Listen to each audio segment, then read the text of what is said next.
এই আপনাদের আনোয়ারা থানাতেই কোন এলাকা যেন নামটা আমি জানি না, আমার নাম প্রচার করেছে আজকে মাহফিলে।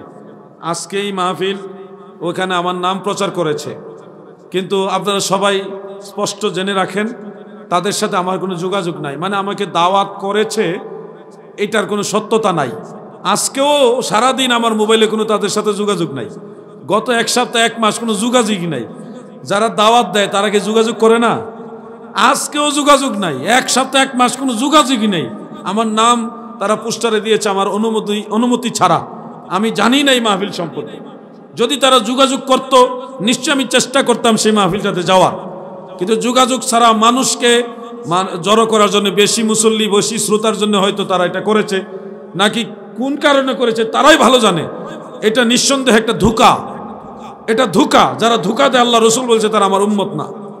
মানুষকে যারা ধোঁকা দেয় তারা আমার উম্মত হতে পারে না। আপনাদেরকে স্পষ্ট করে দিলাম, ওই মাহফিল আমার দাওয়াত ছিল না। এটাই আমার অরিজিনালি দাওয়াতের মাহফিল। আমি মাহফিলের দাওয়াত রাখলে কখনো মিস করি না। যদি কোনো কারণবশত মাহফিলে না যাওয়ার মতো পরিবেশ হয়, তখন আমি আগেই জানাই দেই যে আপনার এই প্রবলেমের কারণে মাহফিল আসতে পারবো না। আগের থেকে আমি মাসখানেক আগে, 1.5 মাস 2 মাস আগে জানাই দিই। কিন্তু আমি দাওয়াত রেখে কখনো মাহফিল মিস করি না। এটা আমার নীতি না। আমাদের দরবারের কাজে, বিভিন্ন রাষ্ট্রীয় কাজে, আন্তর্জাতিক বিভিন্ন কারণে আমরা প্রোগ্রাম মিস করি। কখন? এটা আগে জানাই দিয়ে মিস করি। 1-1.5 মাস 2 মাস আগে জানাই দিয়ে মিস করি। কিন্তু এই ধরনের কাজকে আমি নিন্দা জানাচ্ছি। এই ধরনের কাজ যারা দাওয়াত না দিয়ে পোস্টারে, মাহফিলের পোস্টারে নাম প্রচার করবে, মানুষকে ধোঁকা দিবে, মানুষকে জমায়েত করবে, এই ধরনের কাজকে নিন্দা জানাচ্ছি। ভবিষ্যতে যদি এই ধরনের কাজ করা হয়, আমি আইনের আশ্রয় নিতে বাধ্য হব। এটা আমি শেষবারের মতো চট্টগ্রামের মানুষ হিসেবে সম্মান করলাম, বার্গেনিং করলাম না। তবে এই ধরনের কাজ করবেন না। যেখানে দাওয়াত দিলে আমি যাব, সেখানে আপনি দাওয়াত না দিয়ে কেন প্রচার করবেন? এই ধরনের কাজকে আমি তীব্র নিন্দা জানাচ্ছি। ভবিষ্যতে এই ধরনের কাজ করলে আমি এটা ছাড় দিব না। এই কথাটা বলার বাকি ছিল, বলে দিলাম। সবার সব প্রশ্ন তো আর এক মাহফিলে উত্তর দেওয়া সম্ভবও না। কারণ জীবনে আমি হাজার হাজার প্রশ্নের উত্তর দিয়েছি, তারপর প্রশ্নের কোনো শেষ নাই। ঘন্টার পর ঘন্টা প্রশ্নের উত্তর দিয়েছি, শেষ হয় না। প্রশ্ন যেগুলি না দিলে নাই হয়, এমন 2-1টা প্রশ্ন আমি নিব।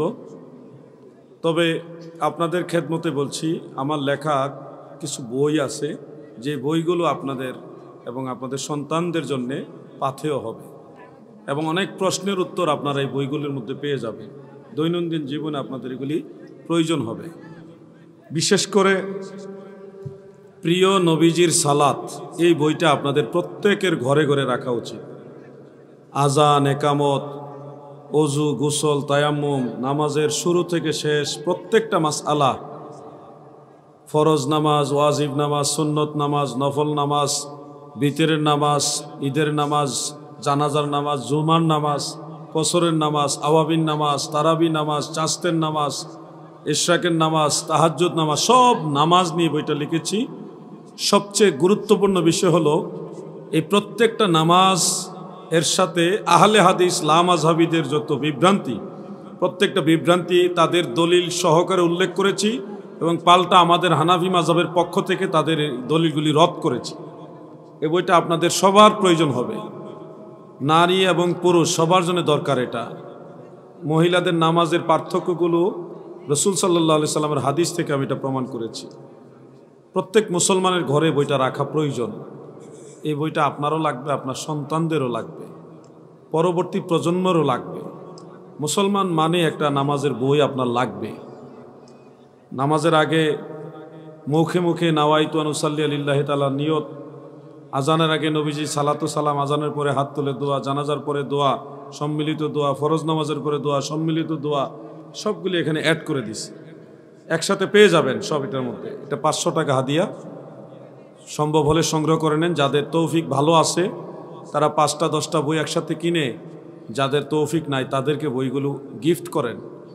আপনারাও সহযোগিতা করেন। লামাযহাবীরা অনেক আগায় গেছে। তারা যারা টাকাওয়ালা, কিছু টাকা পয়সা আছে, তারা ডোনেট করে, টাকা পয়সা দিয়ে এই বই পুস্তক বিভিন্ন জায়গায় পৌঁছায় দিতেছে। কিন্তু আমরা হতভাগা, আমাদেরকে কেউ সাহায্য করে না।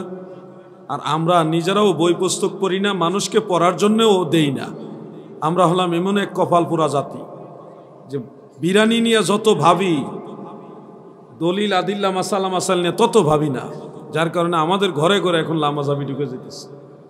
এটা আমাদের জন্য বদনসিবের ব্যাপার। এই বইটা সংগ্রহ করে রেখে দিবেন। আমি কতজনকে ফ্রি দিব বলে? আমি যদি 1000 বই ছাপাই, সারাটা বাংলাদেশ আমার যাইতে হয়, 64টা জেলা, 500-600-র উপরে থানা। প্রত্যেক থানায় এমপি আছে, মন্ত্রী আছে, উপজেলা চেয়ারম্যান আছে, সচিব আছে, কত কিছু আছে, থানার ওসি আছে। তাদের সাথে আমার দেখা হয়, আওয়ামী লীগের বা বড় বড় রাজনৈতিক দলের লিডারদের সাথে দেখা হয়। সবারই আমার 1-2টা বই দিতে হয় আমার। তা আমি কতজনকে দিব? সৌজন্য কপি আমি দিতে দিতে আমি বইয়ের কাগজের টাকা উঠাইতে পারি না।